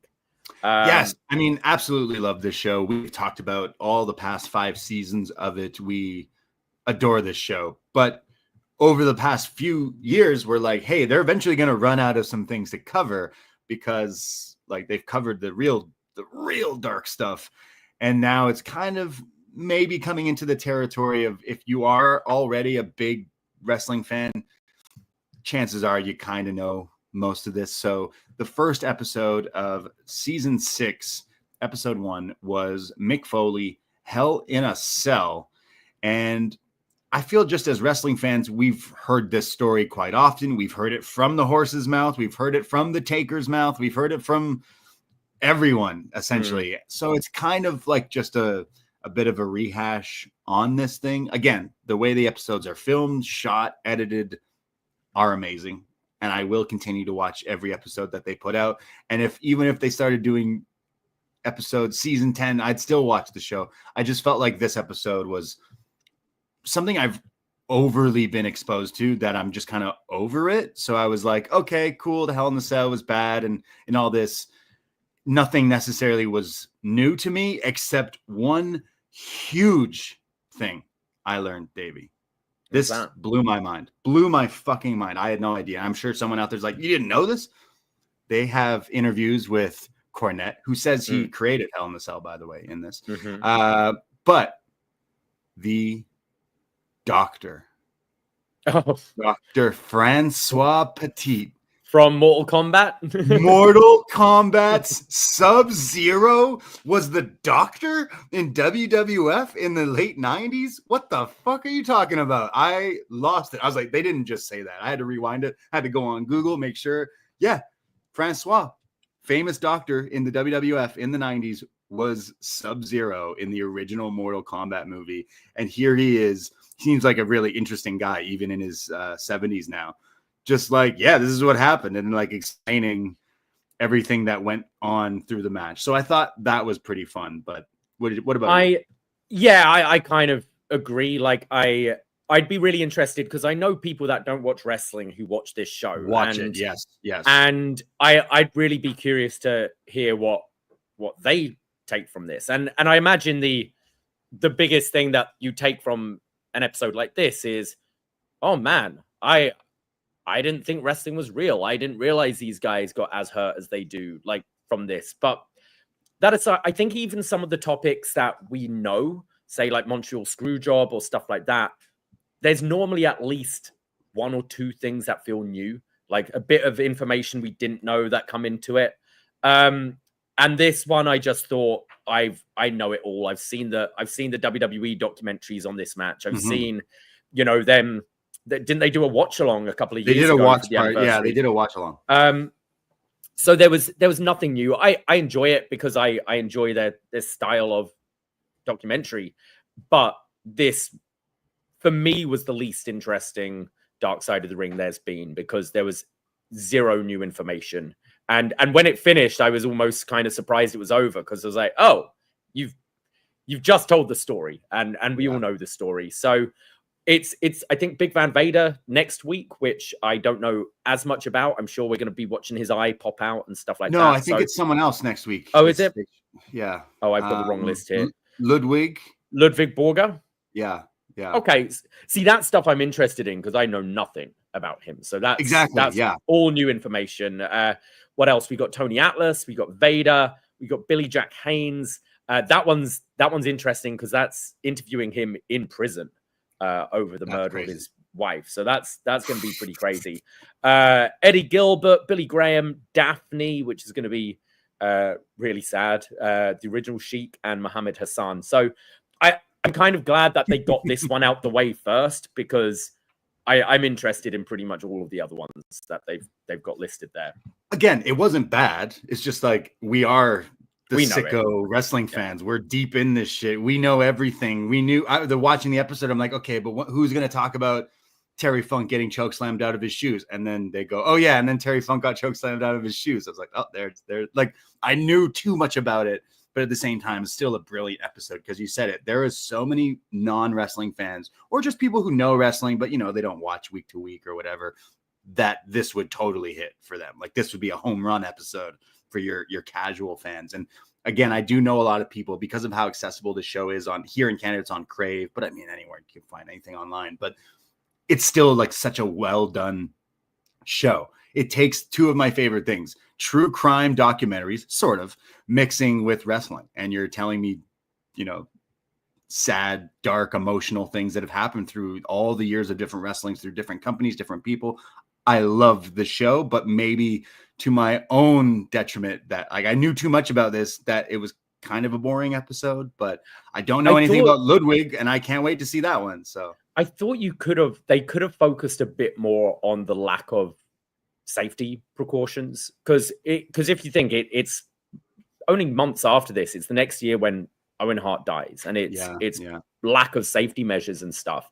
And when they're talking about, you know, walking on the top of the cell and it's only held together by cable ties and they're all pinging out, I thought you could have maybe gone a bit deeper in WWE's like lack of safety precautions back then and that sort of thing, which they just briefly mention, but not really. Sorry, what's that? Like it's Cornette in this episode that brings it to attention, like, hey, like, and Foley, and then you're right, it cuts away from it, and then we don't talk about it. Whereas, like, if one of them were to have fallen, he mentions he was supposed to suplex Undertaker, and Undertaker's like, no, absolutely not.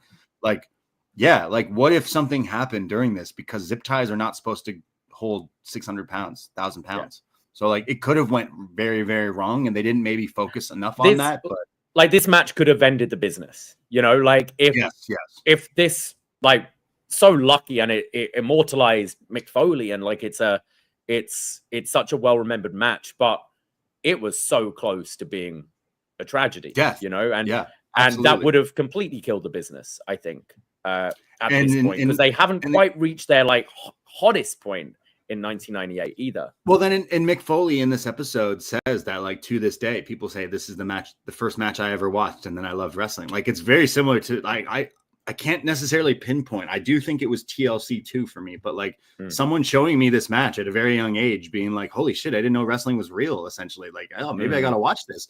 And then you watch the next week and it's Naked Midian versus D'Lo. And you're like, wait, is this wrestling all the time? Wait a second. I don't understand. Well, maybe this isn't for me.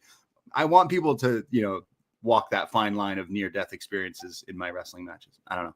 I still enjoy the episode, but yeah, like, we know way too much about it already that it was kind of just a retread, whereas some of these other things, like, I cannot wait for the Vader episode. Like, I know a lot about Vader, but not enough, and I can't wait to learn about that. I think we said in the past, like, the episode about Earthquake was one of my favorites, because, like, who the fuck else is ever going to do a documentary on Earthquake, who is now going into the Hall of Fame, right?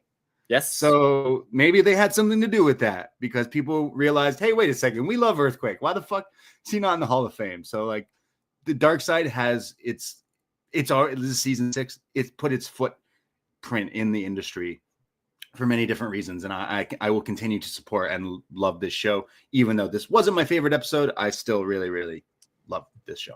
Depending when the episode is, maybe a Vader best match ever is something we could do. I mean, that's got to be. But we should certainly re-release the Boy Meets World episode, maybe for free, to tie in with Vader on Dark Side. We love our Vader.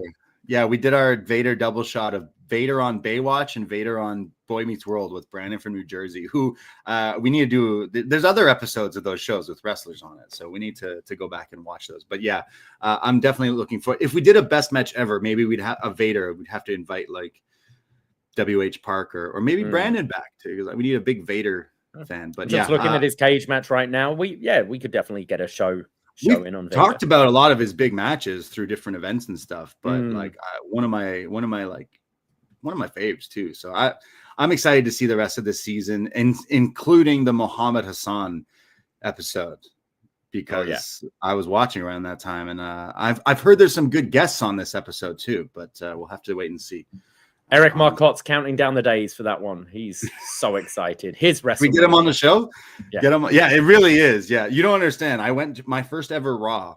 I went to was in Toronto in 04, 05, and Muhammad Hassan came out to interrupt Chris Benoit and Chris Jericho, and people were like, "Yeah, fuck USA," and he's like, "I don't care. I don't know why you're booing me or cheering me. Like, you guys are just as bad, if not worse, than Americans." And then the whole place turns on him and boos him. And I'm like, what the fuck? Who's this guy? And his career was short-lived. I'm very excited about that episode. Very excited about that episode. Thank you, everyone. Is that it for today? I think so. I think that's it. Yeah, we talked a lot about some stuff here. Oh, wait, hold on. It's come Tuesday. It's come Wednesday. It's come every fucking day. I don't know about you, but I wasn't watching live on Wednesday, but my phone was blowing up. don't ever, anyone out there listening, don't ever feel like, oh, should I send this? Yes, send me whatever memes, reels, whatever. I always accept messages, love DMs from listeners out there. But you know what I love even more? When people send us, look, it's Von Wagner. Yeah. If anyone would have understood or got a kick out of you realizing you saw Von Wagner on TV, yes, it was us. So appreciate that, because I got that sent to me. I'm still like, today I got one. Did you see this? I'm like, yes, I did, and that made me want to watch Dynamite even faster. I really hope this is a slow, like, Hank and Tank story that they're building, where he's just gonna appear in these segments every now and then, just no name, and then eventually he has his moment, because there's definitely more to Von Wagner than meets the eye, I think. Well, it's funny you say that, because he wrestled last night in a match. Oh. If you want to watch him wrestle, or should I say, you want to watch Cal Bloom wrestle, remember that. Don't forget, he's a Nepo baby. He's the son of Beverly Brothers, right? One of the Beverly Brothers, yes. Yeah, one of them. He wrestled last night on a taping for Ring of Honor. For Collision. Nice. And he was wearing some like MMA boxing type trunks there. So interesting. Gear was never his strongest suit in what NXT. Was his strongest suit? Oh man, come on. We've got to wrap up the show. I don't have all day to talk about the strengths of Von Wagner. Very excited about this guy. We were beaten in submission and we loved him, and then they stripped him away from us. They took him from us. And he should be the fourth member of the Hurt Syndicate. He should join John Cena. Yeah. In The Rock. I feel like I tried to reach out to him, but I feel like he deleted socials or changed his thing or had his thing, because I totally wanted to have a conversation with him. Yeah. And everything. I think we would be the right guys to talk with him too. But you know what? I'm kind of happy. It's been months, but him reappearing means that he wants to do this. There's a lot of people who get cut from WWE who just disappear, and kind of shows that they don't really want to continue in wrestling, where maybe this is in his blood. Like I said, maybe he does want to try to see where it can take him. So bless him. Never will shit on someone trying to make it out there. He's got kids to feed. I don't think he does, but like, he's got a family, and he's got Robert Stone's kids to feed. So he does have to feed Robert Stone's kids. Yeah. Eating all those brownies. Love you, Von Wagner. And we can't wait to see you on TV again very soon. So there you go. We saved the best for last. Yes. Von Wagner in AEW. Love it. Love to see it. Right. Thank you, everybody, for listening out there. Appreciate. We will be live this Tuesday, 10:05 p.m. on postwrestling.com with a new Up Next, as Davie and I will be chatting all about some NXT and the road to Stand and Deliver. But next Sunday is AEW Dynasty, so we will be watching that.